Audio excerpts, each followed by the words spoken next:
initiative of Prabha Khaitan Foundation in collaboration with Taj Bengal and Shree Cements Limited is the presenter of this series. The foundation's activities are aimed towards betterment in the arena of education, culture, art and literature. Alongside, it also aims to encourage gender equality, women's empowerment and livelihood. Through its programs, it endorses the importance of humanitarian, global issues and fundamental needs, both physical and spiritual. It is my honor and privilege to welcome the guest author of today, Mr. Jerome Armstrong. Born in Los Angeles, Mr. Armstrong resides in Alexandria, Virginia with his family, where he practices and teaches yoga and Qigong. He is a co-founder of Vox Media, the leading independent modern media company. His PhD in conflict analysis and resolution is from the George Mason University. In the early 2000s, he was one of the first popular political bloggers. He co-authored Crashing the Gate, Grassroots, Netroots, and the Rise of People-Powered Politics in 2006 and worked in digital media for political campaigns in the US and internationally for over a decade. Mr. Armstrong traveled across India from 2015 to 2019, staying for weeks or months at a time while researching for and writing Calcutta Yoga. To be in conversation with him, we have another Kolkata-based yoga enthusiast, Ms. Varuna Shunglu. So please enjoy yourself, and I would request you all to please switch off your mobile or put it on airplane mode, please. Thank you. It's lovely to have you here today, Jerome. Thank you. Before we begin, I thought that we could have like a 1 or 2 minute quick round of getting to know our author a little better. So we can start off with just asking you maybe a word, and whatever the first word that comes to your mind, you can let us know what it is. Okay. Yeah, what do you say? It could be interesting. Okay. So the first word would be yoga. Spirit. Kolkata. Dirty. Buddha. Guru. Favorite book? Yoga body. Favorite street food? Mishti doi. Favorite asana? Paschimottanasana. Vox Media. Vox Media. As blogs. And if you had to take a meditation session with Mr. Trump, Would I? Yeah, I would. I would make him meditate. I would make him sit for an hour without talking or tweeting. okay, that was good. So, being someone who's been a political strategist and a entrepreneur, and now, I mean, for a long time, a yoga teacher, Qigong teacher, where did your journey in yoga begin, and what brought you to Calcutta? I started practicing yoga in the early 80s and meditation as well, and actually Tai Chi back then as well. And my life changed though around the year 2000 when I got married and had a child, and all of a sudden I needed to go get a job and work. And that led me to working in politics and digital media for a year, or a decade about, until 2012. So I actually felt like when I was able to come back and start to explore yoga as a personal practice and then as a research, that I was coming back to sort of what I had been involved with before my career. And to me, I found it like it was more fulfilling of my life to do that. And is it something that you were juggling so many different hats. I mean, how did you do that together? I'm actually not a very good juggler at all. I like to do one thing at a time and like really get into it and be just immersed in it and not have any distractions. And I find that's the way I like to operate. But it's been more challenging though with finishing my doctorate and writing this book at the same time and raising a family as well with children. So I was sort of forced to juggle things, but I found it fairly easy to do because when I would come to Calcutta in India, obviously usually I would be alone or traveling in other parts of India, so I would be alone and I would do a lot of the writing here or the research here. And so it was a matter of when I went home just putting an hour or 2 hours a day into it and letting that build over time. And so that's sort of the approach that I took, was more of like writing this story, I'll come here and get all the original research, but then when I go home and put it together, I'm going to have to work on it every single day. It was almost like a practice in a way. Just like the second you would devote an hour a day to yoga asanas, that's how I took it to my attitude for writing this book. And when you came across Buddha's manuscripts in San Francisco, I mean, how did you make the connects before you actually found that? Well, I had been looking for, I had started this yoga practice with a person by the name of Bikram Chowdhury, who's very famous for some of his infamous acts, but his is a basic introductory course of 26 postures and 2 asanas, 2 breathing exercises. And so I was looking for something that was more deeper in the tradition, and that's when I heard the name of Buddha Bose, and I started looking at him. I came across this book that said it was volume 1, and I asked, well, where's volume 2? Because that would be and I couldn't find it anywhere. And so then searching for it, it was like searching for something where I would open a door or find a breadcrumb and it would lead to the next one, and it would continue on. And before I knew it, a couple months later, I had located this manuscript from 1938, with only 1 copy in the whole world, and I had found the art dealer who had had it in his hands for 15 years since he had purchased it. And so I went to meet him, and when I met him, he asked me, what I would like to do with this thing. And I said, really, I'd just like to share it with other people, because it has the teachings of the advanced asanas and the intermediate asanas. And he said he had no problem doing that. In fact, he said, I've been waiting for somebody to come along to ask me to do that. The only request I have is to go to Calcutta and to find out the story, find the family, and to look into it that way. So that's what got me started on this, and that was in 2014. And the introductory pose that you said, the 26 asanas that Bikram Chaudhuri teaches, that would also be something that he had structured, Buddha had structured? His is a little bit similar in the type of yoga that Bikram brought to the United States and abroad into the West is more of a class series, so everybody will do the same asanas each time. And what I found in coming to Calcutta is that it's much different. It's on a more individual level, where the teacher will write you a therapeutic prescription that's customized to what exactly the postures are and the breathing exercises that will help you. So I found it very different, a totally different orientation. And that led me to going to Gosha's Yoga College up in North Calcutta and actually living in the house for a month and taking their yoga training and learning how to write those types of prescriptions for individuals. So it was a different orientation that I had to adapt. Right. And I think somewhere it's also mentioned that they call you Ghore Chele. That means like, the son of the house. And how did you, in this journey, find those relationships and something that you're always going to sort of look back at and keep? Well, I think part of it was my approach. I tried to just be humble and not pretend like I had the answers or that I was coming in to tell people things. And I don't speak Bengali either, so there was a lot of cultural hurdles that I had to go through. And I had to rely upon research assistants that were very good. And this one in particular, Arup Sen Gupta, he had done yoga research in Calcutta a decade previous with Claudia Guggenbuhl, who I also talk about in the book. And Claudia had come here in 2004 to 2006 and gathered 2 years worth of research, but then had a child and basically had to abandon her project in order to go back to work. So early on in my process, this is in early 2015, I was planning to come to Calcutta in March, and in February I had a PhD conference just come up in Switzerland that was right next to Claudia's house. So I wound up meeting with her over 2 or 3 days, and then she introduced me to Arup Sen Gupta. And so when I came here, I had 2 years of research already in my back pocket that Claudia had done, and a research assistant who had been totally engrossed in it and knew all these places to go to and everything. So I really had the keys handed to me, and it was just a matter of walking up to the door.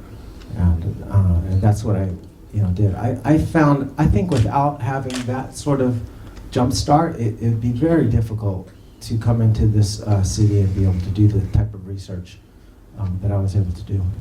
And what was it like getting to know Yogananda ji and Vishnu's family personally? I enjoyed it a lot. Muktamala is the granddaughter of Vishnu Ghosh, and she's the one that runs the center up there. And they were both from the very beginning. I mentioned that one of the things I would like to do is to start a teacher training course for Westerners to come to from the U.S., Australia, or wherever, to come to the center, and they were both very open to it and such. And the other parts of the family too, I always found it very interesting to find the different parts of the family in Calcutta and the different yoga teachers that Vishnu had taught in the 1960s, and one in particular, Mukul Dutta. He was a student of Vishnu's in the very late 60s, and I met him. And he had a clinic, Pearl Clinic on Hindustan Road, and I knew all these names from the 1960s, but I had no idea if they were even live or not. And so every single one of them he knew personally from back then, but he hadn't seen any of them 40, 50 years. And so I would meet him on Saturday or Sunday, and he'd have his bullet bike, and we'd go running around all throughout Calcutta trying to find these guys. And it was a really neat thing to happen, because I had translated all of these old magazines, Beyond Chatra, from the 1960s and early 70s. So I knew all about these people, and they were still alive, and being able to find them to me, it was a really enriching part of the experience. And I'm sure as you wrote the book, I mean, we talk about spirituality, we talk about yoga asana practices, but there's so many deeper levels to that practice. What kind of stories did you uncover while doing your research, which didn't always seem so logical? Like we came across when Yogananda ji had asked Buddha not to come back from the US and continue to teach there, and he didn't listen, and he still flew down. And what ensued? Buddha, the story I heard was Yogananda actually told Buddha not to fly. This is a story that comes down, so who knows the validity of it or not. But then that's what led to him having a crash on that trip as well. My interaction with the spiritual part of it was, I was, part of this was like I was digging for treasure, kind of. I was uncovering things and seeing what I could find. But I think another part of it, which I learned and which I wrote about later in the book, was that it was a much simpler process if I just figured out what it was, the question that I was trying to ask, and if I would just become clear on that question exactly, that it would just come to me. Like I would just meet the person or find out about that event that I needed to. That was almost, to me, like almost magical, the way it would play out. I would run into a wall, and I'd realize, like, I need to find somebody outside of Calcutta that understands what Buddha Bose did in the 1970s when he went to Gujarat. And I asked around to everybody here, nobody knew a thing. And then all of a sudden, I found a newspaper article from Mussoorie that talked about a 92-year-old Swamini who had these collection of photographs from Buddha Bose from the 1970s and 60s. And so I was able to go to Mussoorie and meet her. And talk with her. And while I was doing that, it led to more experiences like that. So for me, the spiritual part of it was less about supernatural experiences and more about like just letting myself sort of go with the flow and to have these connections happen spontaneously and without me trying to make it happen. That was a big hurdle for me to get through, and once I accepted that. But all along, I have a Western attitude, so I'm always trying harder and trying to get things done. So it was a continual adventure for me. The one, I did have one sort of, I don't know if I call it supernatural, you can be the judge of that, but there was one moment early on in the research where I walked up to this house in North Calcutta, and as I knocked on the door, an old woman answered the door. Her name was Hasi Bose. She lived in the house where Tulsi Bose lived, and Tulsi Bose was a friend of Yogananda's in the 1910s and 20s.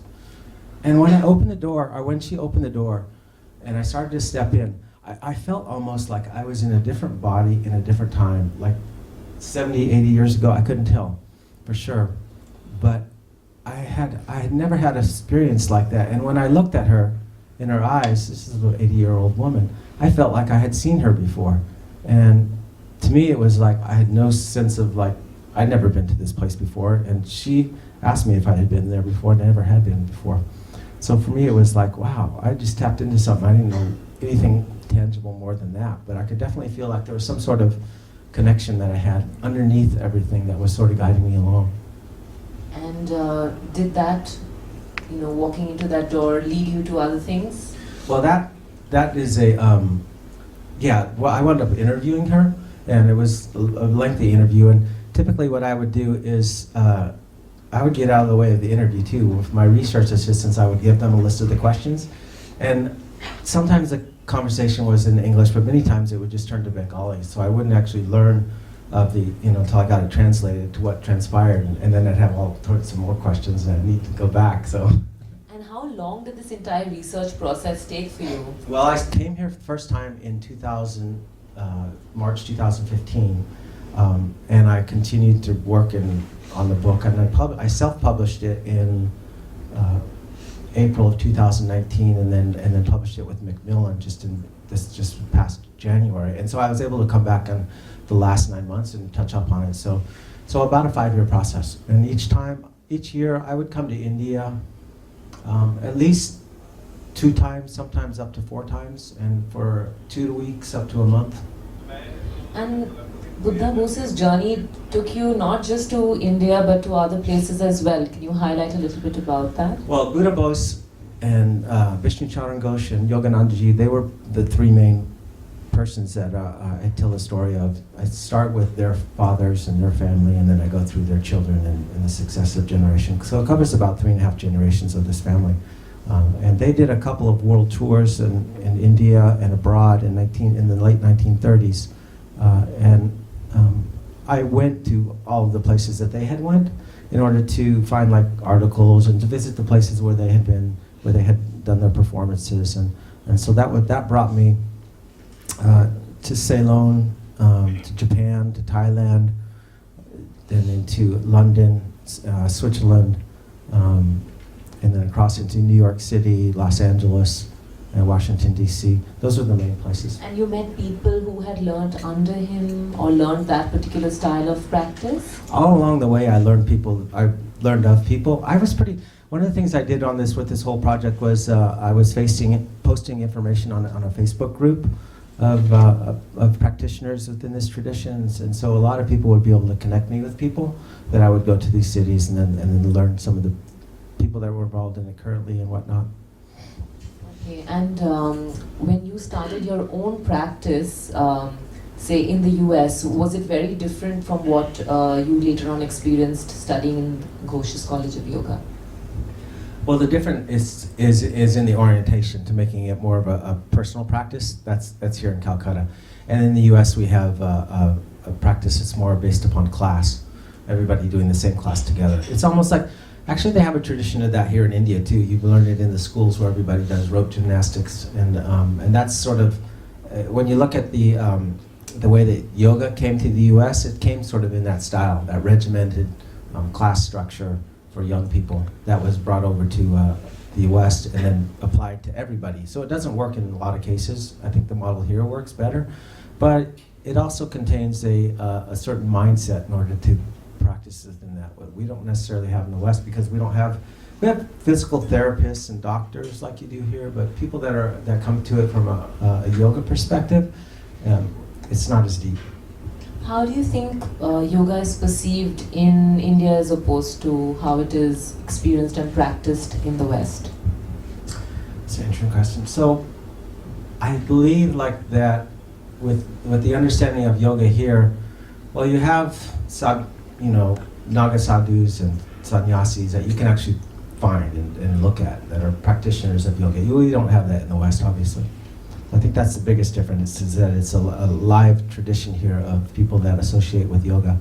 And having that, I think, gives you a better grounding in terms of how it connects to what's present and what's past. And so in the US, a lot of like the story that Bikram would tell about himself, it was all sort of fabricated. He took stories from everybody, a little bit here, a little bit here. They were all other people's accomplishments that he put together. But it was pretty easy for the West to buy it. And you see like the New York Times or Yoga Journal, they would write it verbatim, just as what was said.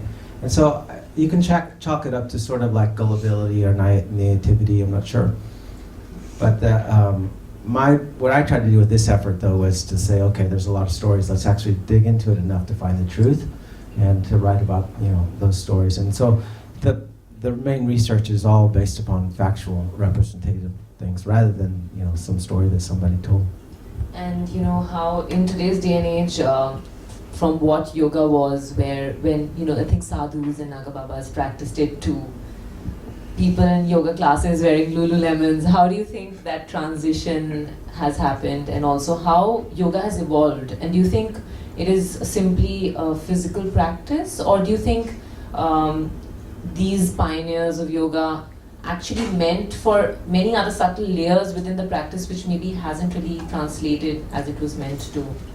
So a lot of the story is how does yoga, which is this ancient tradition in India, around asceticism mostly, and practicing very hard, strenuous activities, hatha yoga is typical are. How does that translate into modern yoga that we have today? And I think what I found out in researching this is that there's a turn that happens when basically you have people that are villagers that come to Calcutta, settle down, become sedentary, work manufacturing jobs during the industrial ages. It creates all sorts of ailments and stuff, and yoga was already around. It was easy to take yoga as a therapeutic physical practice and focus upon that aspect of it. And so what you see in the 1920s and 30s is a very rigorous explanation of the underlying scientific grounding of yoga and how that it applies as a science. And that was a way for it to sort of transform into a modern practice. And it definitely is more physical based.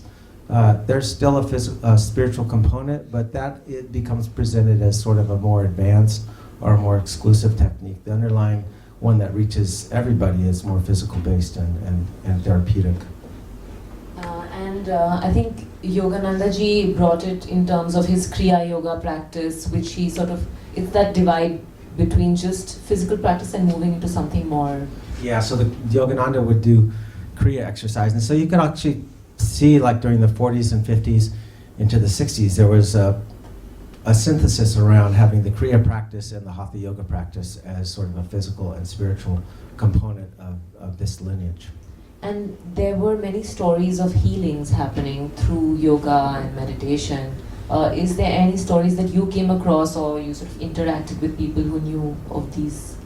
I mean, I think there's sort of an underlying magic within yoga that happens to somebody. Of course, it has like real hard, factual underpinnings of it. You practice it every day, you get good at it, you finally focus on the internal parts of your body, and then you open up these places which are, causing discomfort or have some sort of ailments or whatnot. And so there is sort of a magical component of it, but I think it's really grounded in everyday practice.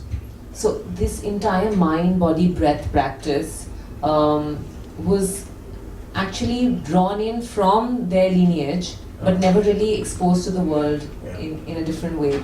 Can you tell us a little bit more about how, when they went to the US, and in California specifically, how they started teaching and where exactly they began? So yeah, they were not teaching the inner spiritual practice except to people who were initiates. And that's the model that comes from India. You have to become an initiate in order to have, the more internal. Because that would also be looked at like a little skeptically because people can't understand. I think within Kriya, Yogananda went to the United States in 1920. And so when Buddha Bose and Vishnu Charan Ghosh came, it was 1937. So it was 17 years. He had a lot of students that were practicing Kriya for at least a decade. So they had been meditating quite extensively. And he also had a series of exercises. He called it Yogoda, or energization exercises, which he asked people to practice daily. And so when Buddha Bose and Vishnu came to California in 1937-38, they were presenting something that was way beyond what Yogananda had presented in terms of the yoga asanas. Now, a lot of the students of Yogananda were very young, and typically you find young people are attracted to the asanas more than they are to the meditation in the beginning parts of it. And so, from my understanding of it, it opened up the practice a lot to introduce those asanas to bringing a lot more students. And so Yogananda actually became more and more popular. He died in 1952, but he became more and more popular during the 1940s as they were integrating the Hatha Yoga. After he died in 1952, as usually happens with these followings, there's sort of like schisms that happens. The leader is gone and then different branches break off. And so he had built up an organization which was India, US based, and it was very interactive, but over time it became more separate. when Buddha specifically, Buddha Bose had an exemplary style of asana practice. I'd like to know a little more about how he was influenced into practicing asanas, because his father was a magician, and how was he impacted, and if you could tell us a little bit about his experience. Okay. So Buddha Bose's father was Raja Bose, who lived up in North Calcutta on Vidyasagar Lane. And I actually was just up there 2 days ago, and his old house had just got torn down.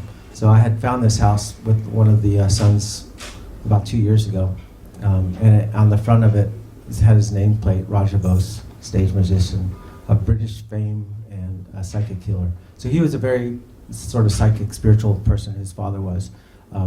But he didn't give him teachings in yoga asana. That came later on. He was still very young. He was about 16 when he learned of the Ghosh family, which lived across Upper Circular Lane on Garper Road, and became familiar with that family and wound up moving into that house. So that's where he started learning it at a pretty young age, at 16. And from there, it was just a matter of Vishnu Charan Ghosh is definitely his main teacher. But he did learn from like Swami Kuvalayananda, Swami Shivananda up in Rishikesh, some of the teachers that were around at that time as well. But he was always, his was definitely like a synthesis of the Kriya Yoga and the Yoga Asanas. And after he came back from his world tour in 1938, he basically said that he stopped performing the Yoga Asanas because he used to go up on stage and perform the 84 asanas before the crowds. So when he was at the age of late 20s, he basically turned to more of the asana practice, more of the Kriya practice at that time that he'd learned from Yogananda when he came back. And he also turned towards, he had this healing crisis, which I read about in the book after his plane crash, and he winds up going up to Kedarnath and having a spiritual experience up there. And so part of my journey led me into the Himalayas. I went to Gangotri and Kedarnath and then Badrinath, and going to these places, because what Buddha Bose did next was he just visited these places every single year. It's in 1947 when he went up there for the first time to Kedarnath after he was in this plane crash, nearly died, and went up there to die actually, but he wound up being spontaneously healed up there. Now his healing is really interesting because he had been in the plane crash and suffered a broken spine and burns all over his face and his body, and went to a lot of doctors. And he was in Brussels, and then went to New York City, and then in San Francisco, and they were able to do a lot of operations with skin grafts on his face and cure the burns more or less, but they were not able to cure his spine. And so when he came back to Calcutta in 1947, it was this is right after the partition, so there was a lot of the communal divide that was happening, and it was just chaos here in the city. You can just imagine. He's basically come back, his body's fallen apart. Here he was about to go to the United States and become, I'm sure you all know BKS Iyengar. He comes in the 1960s. Well, Buddha Bose was coming to bring the same thing as Iyengar in late 1940s. So, but that all got taken away from him, and he wound up instead trying to figure out what he was going to do next, and he basically hit a wall, and it wasn't until he just gave up everything, went up to Kedarnath, and then had this healing. Now, his healing that he talks about, he doesn't talk about it too specifically, because I think it would involve some secretive things that he would talk about, but it was basically something of hearing a voice like of Shiva or something tell him to do this certain japa and this practice of and do it for like a lakh times. It took him like 25 hours to finish it. And when he got up, he was didn't notice it at first, but his porter came up and asked him, "You're not wearing your steel belt." He had to wear a steel belt, the doctor said, for the rest of his life, and he found out that he was spontaneously cured from it. So that was his sort of spontaneous healing. And then after that, he went every year from 1947 onward up until the mid-60s to the Himalaya mountains to do treks all over the place. And eventually he wrote a book that's called Holy Kailash, which documents his travels and whatnot throughout there. And he was one of the ones who was very influential in terms of popularizing the pilgrimage up to the Chardhan and those places in Himalaya. So he would he shot a film while he was up there. It was black and white and then color as well, but he would narrate it to people, and that's how he traveled all over India. Have you seen the film? I have not seen the film. The film, it's with Ruma Bose, his daughter, that's here, but it's not been played in so long that I think if they even open it up, it's in a canister, if they even open it up, they would have to do some sort of professional opening of it to be able to see it. But I have seen, Mataji had a transcript of it, a recording of it, so I was able to listen to that and hear what it was like. Can you share a little bit about what she shared with you when you went up to meet her? So Mataji is this 92-year-old Swamini who lives up in Mussoorie, and then she is also in Ahmedabad, where she has a lot of followers and stuff that she works with and doing the service of.